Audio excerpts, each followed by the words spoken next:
Fresh off an extra inning victory, Joe Madden and the Rays face a 10-game sprint to the All-Star break. In the starting block, Jeremy Hellickson taking his turn, attempting to keep the Rays on a roll. And the Trop rocket hits the Rays and the White Sox right now.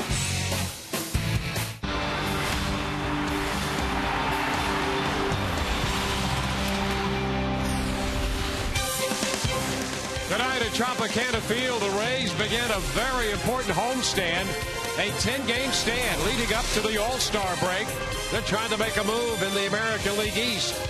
And tonight they will entertain from the American League Central the Chicago White Sox. Boston up by 4.5 on Baltimore in the East. New York 6 back. The Rays 6.5 back. Toronto in 5th place, 11 off the pace. Hi again, everyone, and welcome to an evening of Rays baseball. Tonight, the Rays and the Chicago White Sox square off with Brian Anderson. I'm Dwayne Statz. Todd Callis along in just a moment. Well, pitching for a long time has been the name of the game for the Rays.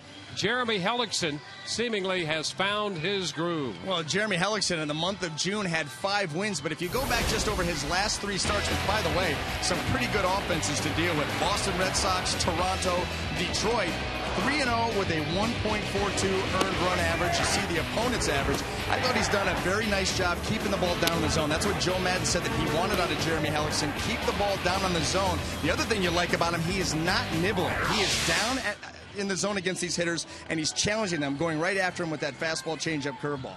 Rays coming in here winning 3 out of 4 on that little road trip over to Houston. And Yunel Escobar was outstanding, but Joe Madden, way back in spring training, said that would be so. They've let him be, and he has really started to blossom. You go back over the last 2 weeks, and Yunel Escobar, the average over 300. How about the on-base percentage? Almost 400.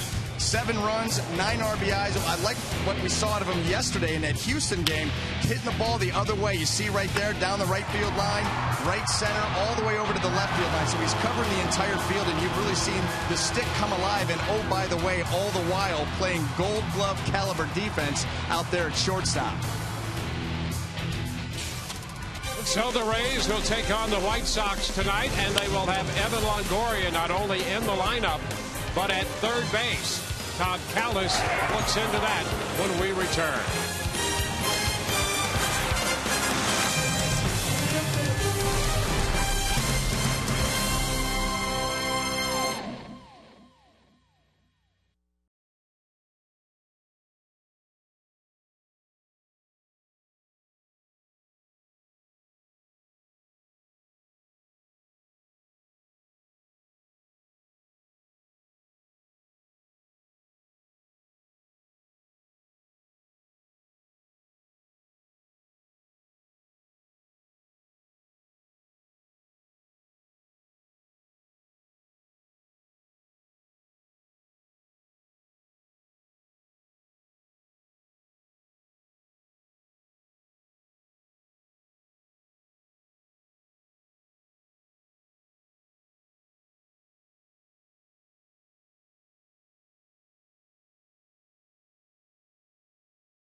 Ready for this one against the White Sox. First of 3 from Tropicana Field. First of 10 in this homestand.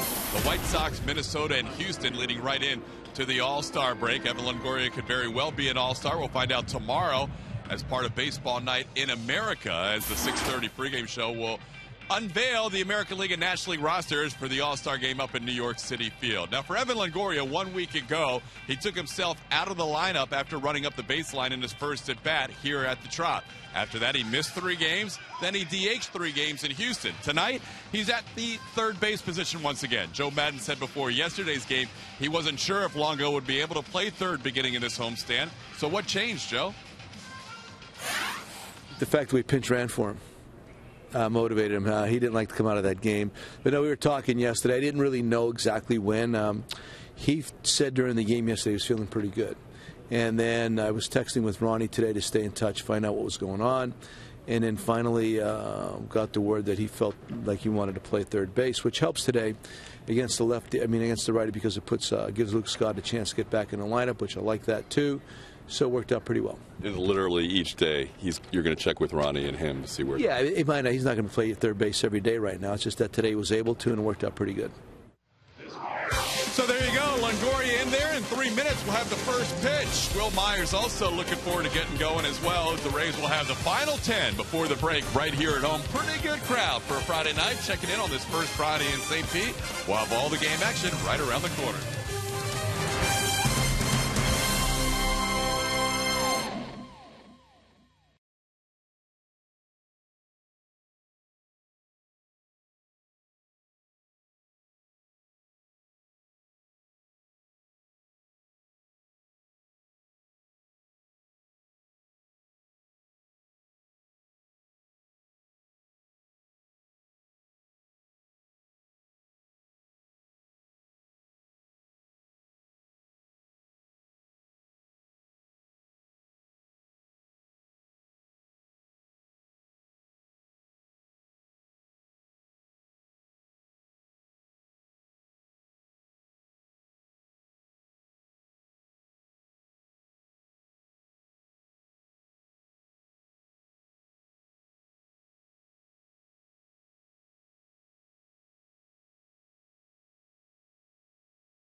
Sun Sports is brought to you by Coventry Healthcare. Coverage so you can keep living the life you want. Go live. We've got you covered. And by Toyota. Let's go places. Inside the Rays team store here, just off the rotunda at Tropicana Field. The Rays playing host to Robin Ventura and the Chicago White Sox. And we'll take a look at the Chicago lineup presented by Sweet Bay Supermarket. Alejandro Diaz is going to lead off, followed by Alexi Ramirez. Alex Rios hits third in front of the DH Adam Dunn, the former Ray Jeff Keppinger in the lineup at first. Connor Gillespie is at third. Gordon Beckham has been hot since he has come off the disabled list. He'll play second. Josh Fegley is the catcher making his major league debut, and Blake Ducote in center field. He'll hit ninth. Now taking the mound tonight for the Tampa Bay Rays is going to be right-hander Jeremy Hellickson. Making his 18th start of the season. His numbers brought to you by Coventry Healthcare of Florida.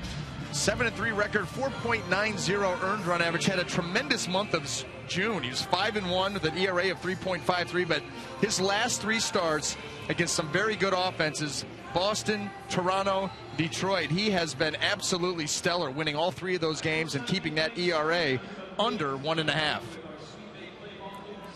Let's take a quick look at the Tampa Bay defense as it lines up behind Jeremy in the outfield left to right. Joyce, Jennings, and Myers across the infield third to first. Longoria, Escobar, Johnson, and Loney. Jose Molina will be behind the plate.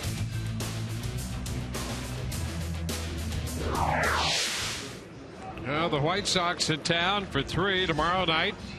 And then Sunday afternoon, Minnesota also coming in.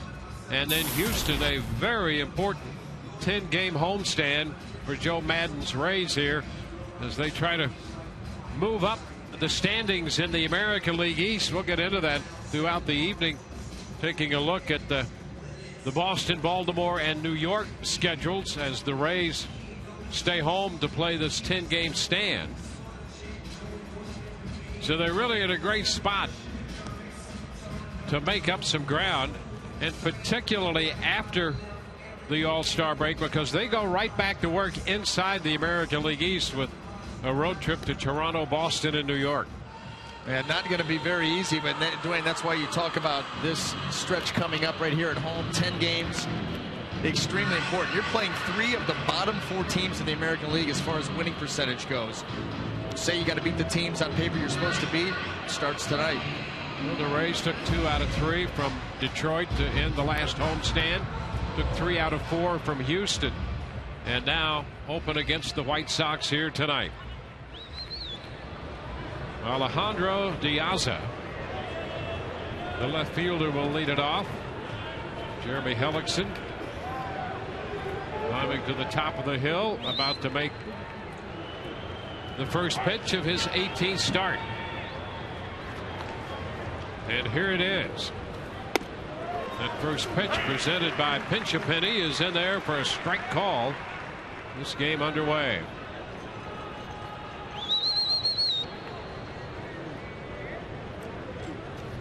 Diaz, a .258 average. 1-1 count.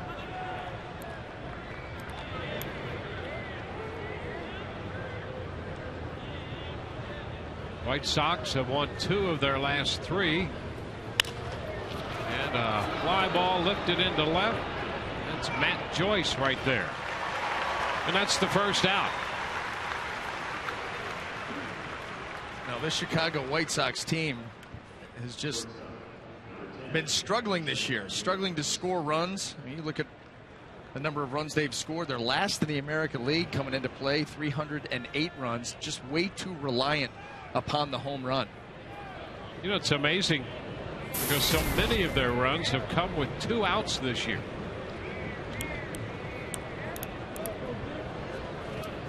It's Alexi Ramirez.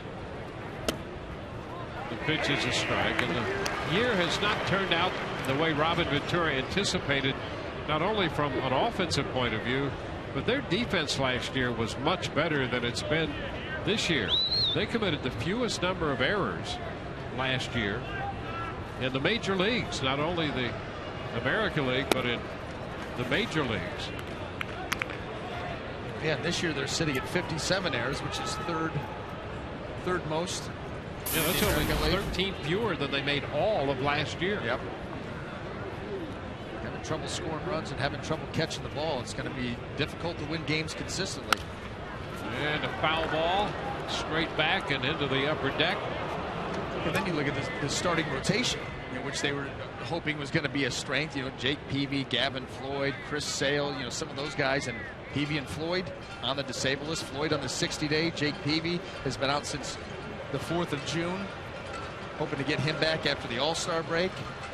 And Chris Sale, they just do not score any runs when he's on the mound. He's throwing the ball as well as anybody, but nothing to show for it.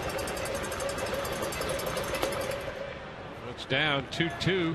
As we mentioned, they've won 2 of their last 3, but if you back that up for better than a month, They've gone 10 and 24 in the last month plus. And completely fallen out of the race in the American League Central.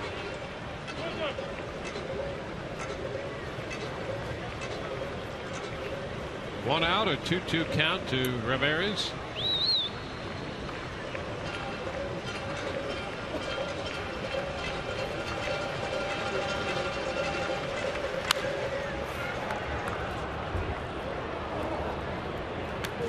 Hellickson coming off his last start, and really in many ways it mimicked the start before that. But last time out against the Tigers, he said he thought he had as good a command of all of his pitches as he's had all year.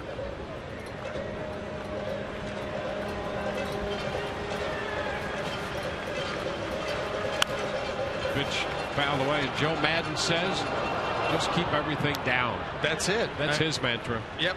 Just keep everything down, and that usually is going to play. The fastball, the changeup, and then, of course, he's got that curveball. But pitching with a lot of confidence right now. You remember he had those stretches where he would just rattle off, 10, 12 guys in a row, and then it would just completely come apart on him. And he was very frustrated by that, but said, listen, I feel good. This should not be happening. And he's continued to just grind away, and it's really starting to put it together consistently. Ramirez and Hellickson hooked up a little early battle here. Another foul ball, holding the count at 2-2. Well, that grinding away process is sort of his nature.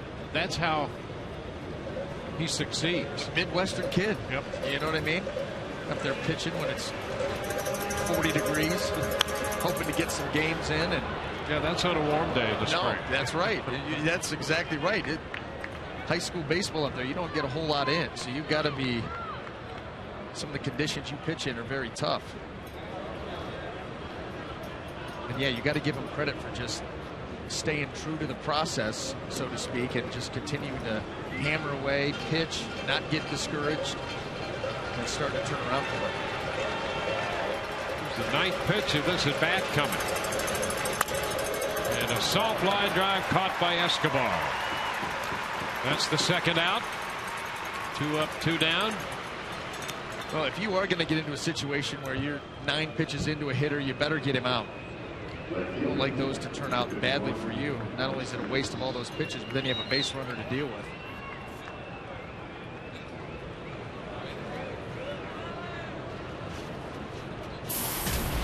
Now Alex Rios. Rays divided a 4-game series with the White Sox in Chicago earlier this year, right down the middle, 2-2. Pitch is a strike. And the White Sox in for a 3-game series here at the Trop. Minnesota will be a 4-game series, and then Houston 3.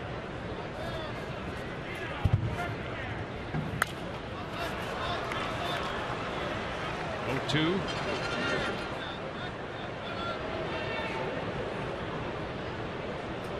Alex Rios, one of those hitters that you might expect wants to get his arms extended to drive the ball from right center on over. That's why you see Jeremy Hellickson starting him off. We see Rays pitchers do that a lot. First at bat of a game, really start to try to crowd a power hitter. And Hellickson went for that corner, and that's a pitch that Ted Barrett from time to time will give. This one a little off the plate, but you'll try to widen that plate, and that's not much off the plate. No, that's certainly close enough to call. And you see, you didn't get a reaction out of Rios because of the 2 previous fastballs in. They're going back in there now. And he got it. He strikes him out.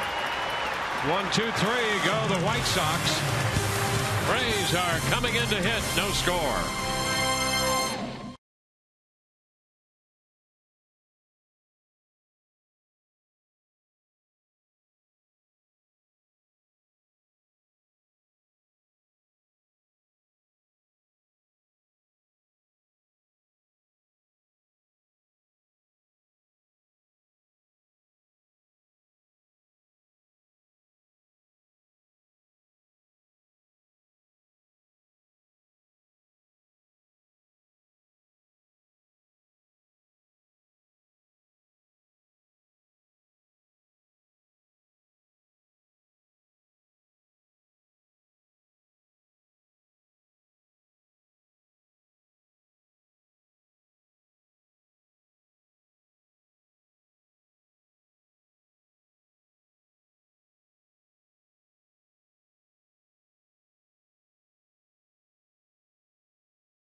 half of the first.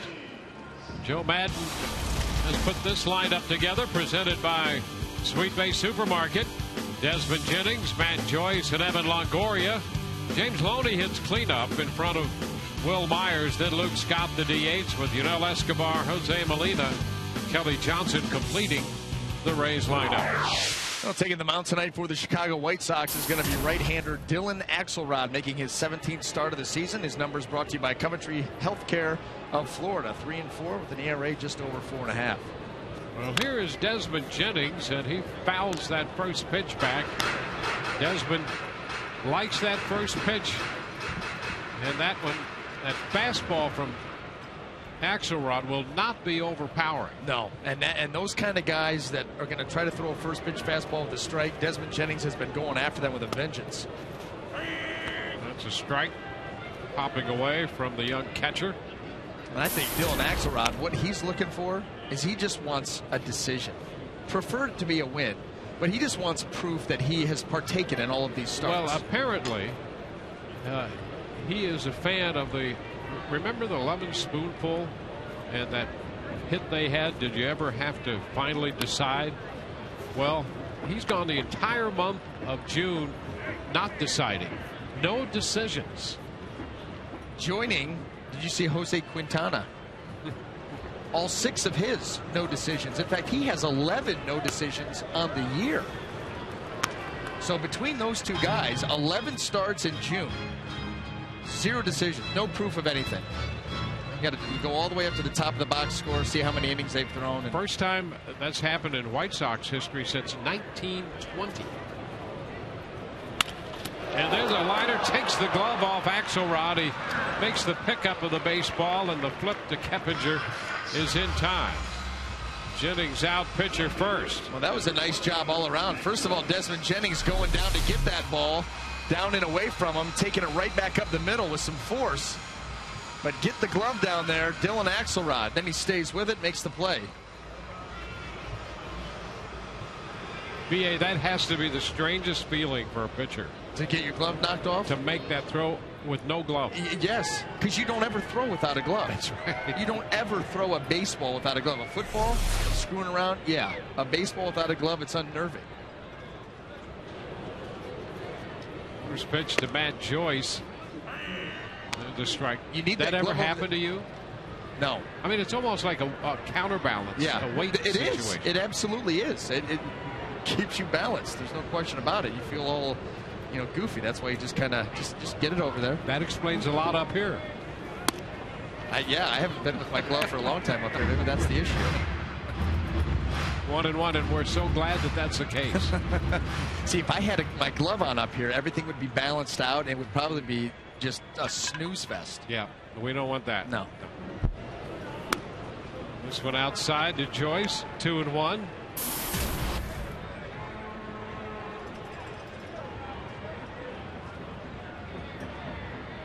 Joyce with a couple of home runs off Axelrod.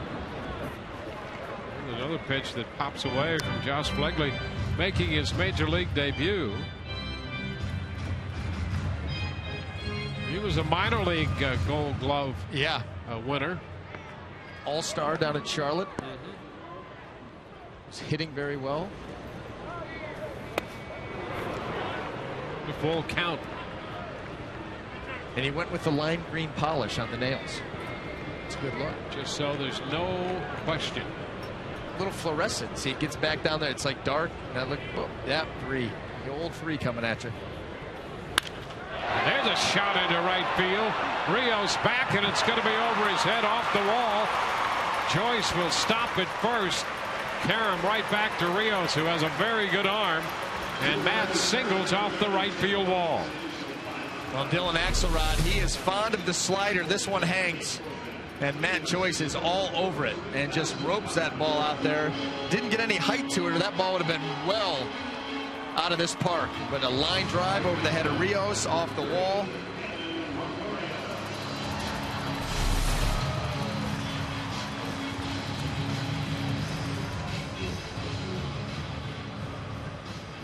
Matt at first, and Evan Longoria about to step in.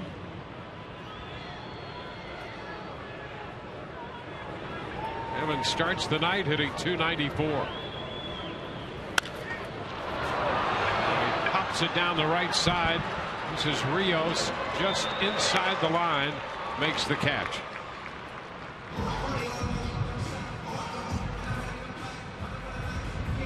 Now let's take a quick look at the Chicago defense as it lines up behind Dylan Axelrod. In the outfield, left to right, Alejandro De Aza, Blake Ducote, and Alex Rios. Across infield, third to first, Connor Gillespie, Alexi Ramirez, Gordon Beckham, and Jeff Keppinger. Josh Begley will be behind the plate. 2 gone. And James Loney steps in. Loney 7th in the American League in hitting, batting .317.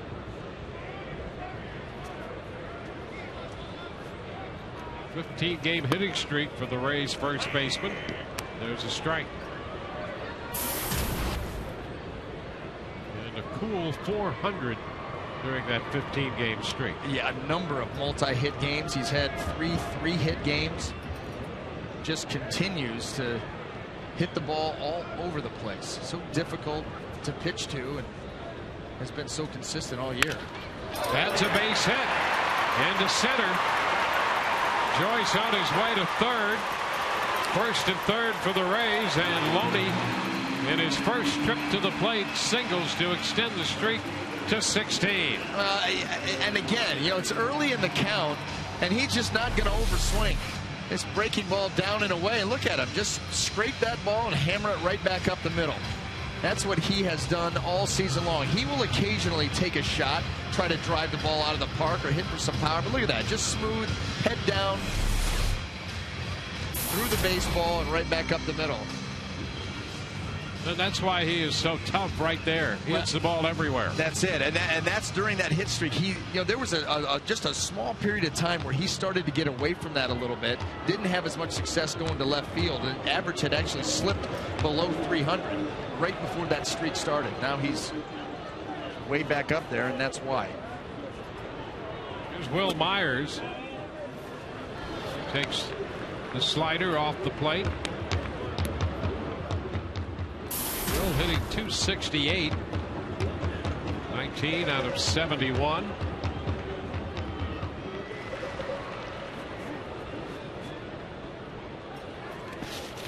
And a nice block by the catcher. Take a look at Begley in action here. Well, breaking ball down and away. Runner on third. Look at him get over, around, and on top of that baseball. Smothers it right in front. Textbook.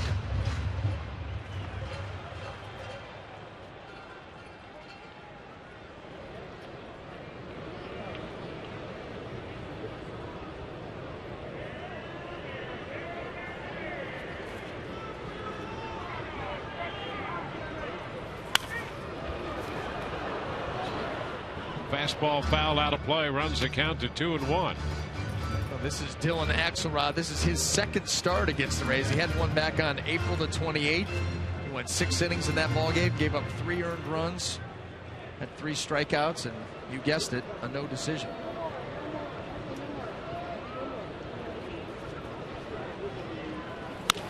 Look out, a shot down that third base side, had Joyce ducking. And Foley. Both of them.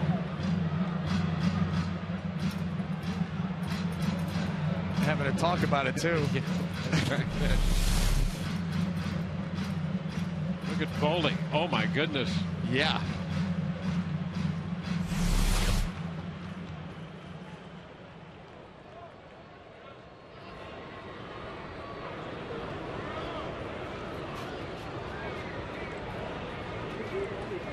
Joyce at third and Loney at first.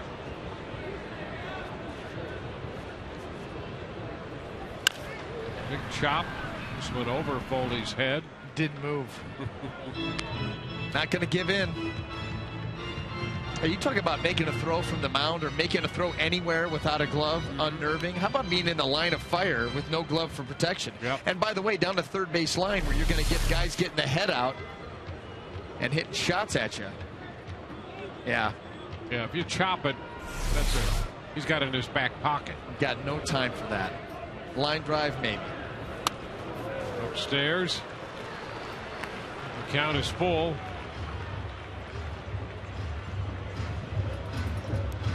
A 20-pitch first inning for Dylan Axelrod, 27-year-old right-hander.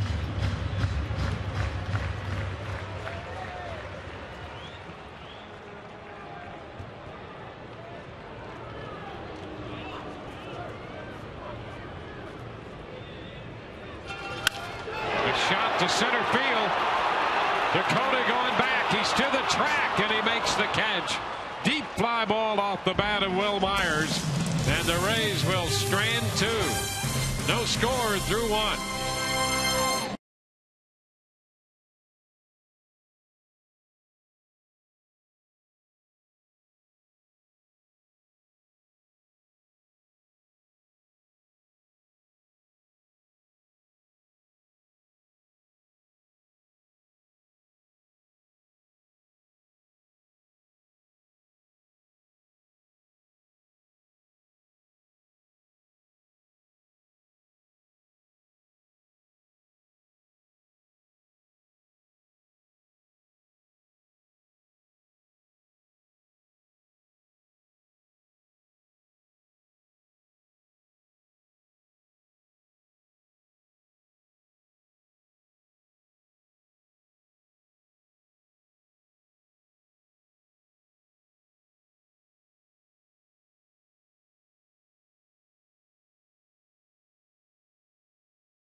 With the second longest errorless streak for shortstops in Rays history, not only is Escobar making the everyday routine play, he is making the tremendous play as well, especially in the series in Houston. Leads to our Twitter poll question of the day, as you know, Escobar continues to play very good shortstop for the Rays. Best defensive shortstop in the American League. We'll show you the choices after this 6-4-3 double play you see there. Escobar, hashtag TB1. JJ Hardy, hashtag TB2. Eric Ibar, hashtag TB3. Elvis Andrews, hashtag TB4. Somebody else, hashtag TB5. Tweet your votes to @SunSportsRays. I know who Joe Madden would vote for, guys. Yeah, Joe has said that from the get-go on Escobar, and Escobar proving that Joe's confidence in him was rightly placed. And I think when you look at that poll question this season, I don't think there is a question. I think it's that guy right there. Not making errors and covering more ground than any other shortstop. Well, he said the other day he's having more fun playing here than he's ever had any place before. He can be himself, and he knows that, as Joe Madden said at the very beginning, he is an important part of this team. They need him to be successful. Yeah, and he's had some issues in previous stops. And it's one thing to come over here and say, hey, listen, Joe Madden, they're letting Escobar be Escobar. They're leaving him alone. But for it to be successful and work, the player has to respond to that. And this is what he's done. He's responded to that leash that Joe's given him, and he's been outstanding. Swing and a miss. Dunn is out on strikes. Second strikeout for Hellickson. No, nothing new for Adam Dunn either. The changeup right there, he's way out in front. Well, we're talking about Escobar. There's a guy on this team who might be the MVP and that would be Joel Peralta, a setup guy who really has led the charge in so many ways. There's Keppinger taking a pitch inside, and very seldom, I don't really know ever that there's been a setup guy with the kind of input on the field and maybe even in the clubhouse as a guy like Joel Peralta. And I think Peralta has had a lot to do with the settling situation with Escobar.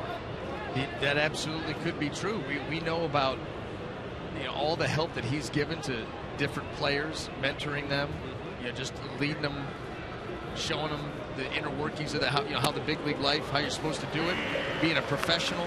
He is the consummate teammate. Yep. He really is. And one of those guys that when you're around him, he just effervescent personality. I mean, the guy doesn't ever have a bad day. Yep. At least you don't see it. And I think everybody in that clubhouse, it was an interesting thought.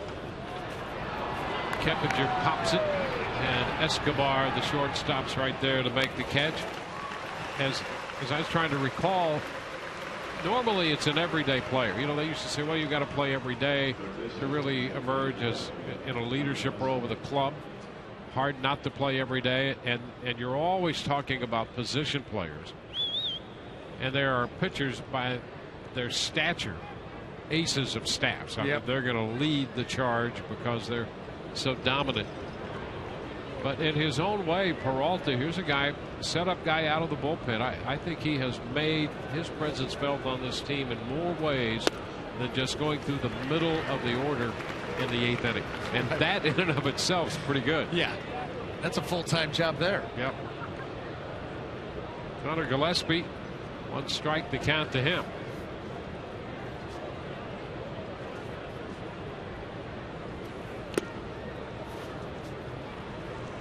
1-1 count. Hellickson retiring the first 5 to face him. A couple of strikeouts along the way with Rios and Dunn.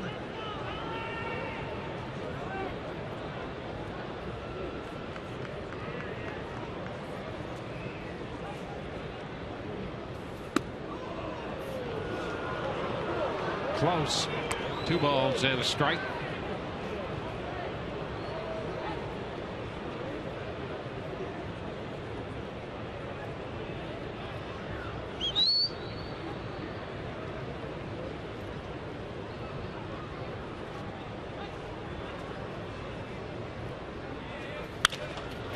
Toward right center field. That ball's going to be to the wall. 1 hop. Jennings plays the carom. Gillespie with a double. His 9th 2-base hit of the year, and the first hit given up by Hellickson. Solidly struck there by Connor Gillespie. You see, this is a changeup that hangs up out over the plate. There's just too much carry on this ball, and he's able to split Jennings and Myers in the outfield. And here comes the first big test for Jeremy Hellickson. Runners in scoring position, an area that he has struggled in, and runners in scoring position with 2 outs even more so. And he faces Beckham, who's been swinging a good bat. He was on the DL earlier this year with that hamate bone fracture in his left hand. Fouls this one at the feet of Molina. Strike 1. Looks like he's changed his stance at the plate too. Talk about James Loney, how he's kind of squatted down a little bit, get that head more behind the baseball. Gordon Beckham definitely squatting a little bit more than we've seen in the past from him.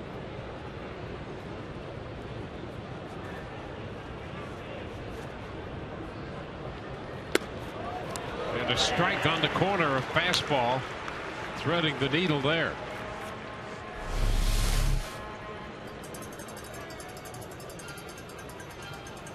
That pitch away that you're normally used to getting from Ted Berry. 2 strikes now.